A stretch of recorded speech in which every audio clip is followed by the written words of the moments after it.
Bajirao II. Now, in the year 1802, Bajirao II signed the Subsidiary Alliance Treaty with the British, and this treaty, this alliance came to be known as the well-known Treaty of Vasai, or what we also call it as the Treaty of Bassein.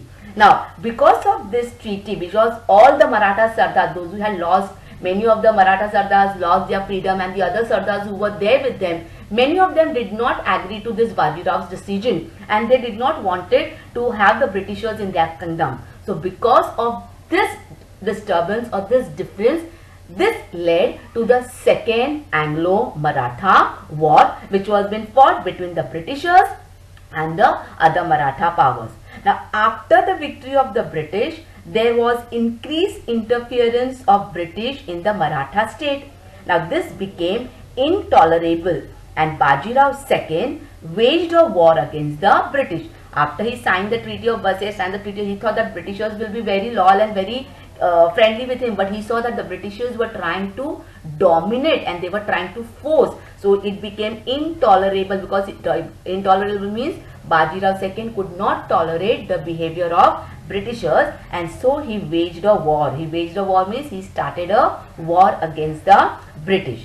He was defeated in the battle, and in 1818 Bajirao surrendered to the British. Okay. In the meantime, the capital of Mughal was under the control of Daulat Rao Shinde. So by defeating the troop of Shindes, General Lake, who was again that time the superior general, came, captured the Mughal emperor and gained victory over Hindustan. Now, I have given you over here a table about those three Anglo-Maratha wars which was fought between Marathas and the British. So the first Maratha war, the Anglo-Maratha war, which was fought in the year from 1775 to 1782, it was between the British and the Marathas. And why this war started? It was because due to the support of Raghunath Rao, that is uncle of Peshwa Madhavrao. Because of this, the war started between the Marathas and all the other Maratha rulers who were under the leadership of him. Okay. Because of this war, what was the result? The result was that they had to sign the Treaty of Salbai. The second Anglo-Maratha war, which took place in 1803, it was between British and the Marathas, where Lord Wellesley came up with the Subsidiary Alliance Treaty, and during this time, which was the treaty which was signed, it was the Treaty of Vasai which was been signed, or it is called as the Treaty of Bassein. And the third Maratha war, that is the Anglo-Maratha war, which was fought in 1817 to 1818. It was between the British and the Marathas.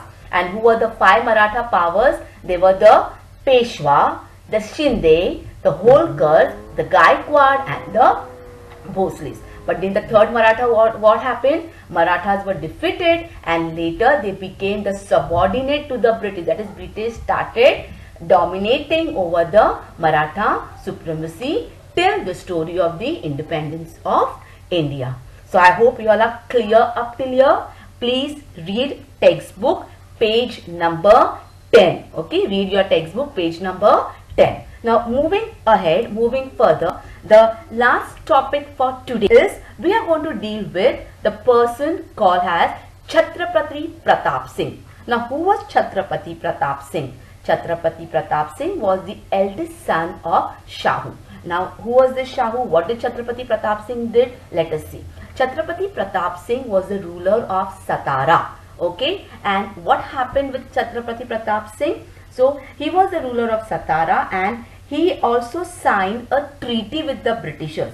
Now what was the treaty? Chhatrapati Pratap Singh signed a treaty with the Britishers that he allowed the Britishers to have relationship with the Marathas, and at that time Grant, an officer who was appointed by the Britishers, that is Grant Duff, he was being appointed as an officer to assist in the state affairs, that is in the state means Satara state. So along with Chhatrapati Pratap Singh, a British officer, Grant Duff, was being appointed, who will be looking after all the political and all the other affairs of the state. Now as it went on, Britishers, slowly they started capturing all over Satara, and Chhatrapati Pratap Singh did not like this.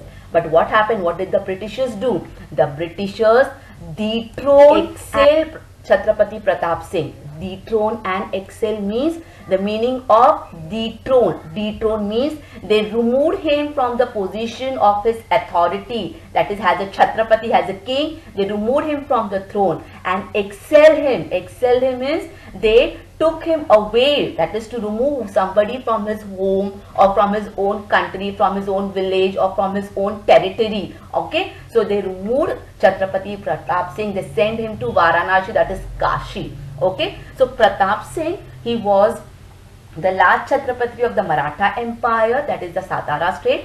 He ruled the Satara state from 1808 till 1890. He was a Hindu ruler. He was the eldest son of Shahu II of Satara. And due to this dethrone and excel, due to illness and the wars which were found, he died on 14th October 1847 at Varanasi. Now, there was some important work which was being done by Chhatrapati Pratap Singh. Okay, now before that work, what happened? Lord Dalhousie, who had come to Satara, who was appointed to as the officer in charge after Grandaf, he came. Lord Dalhousie had brought many important changes. He made some changes which were more good of the Marathas, some changes which were bad for the Marathas. So one such change which he came was regarding the adoption policy, about which we are going to learn in the next topic also. So Lord Dalhousie rejected the adoption policy, and in 1848 he annexed the state of Satara. Now, what is adoption? Adoption means to adopt someone, or a process whereby a person assumes the parenting of another child. And to annex means to take control of another country or region by force. So Lord Dalhousie, he annexed the Satara kingdom by saying that Chhatrapati Pratap Singh has adopted a child, and so he was being removed from the throne and his kingdom was being annexed by the Britishers. Okay, I hope you all have understood till here. Now, what were some of the good work which have been undertaken by Shahu Maharaj? Okay, so Shahu Maharaj did many good work for the people's welfare. Okay, he made provisions of water to the city by building a water tank.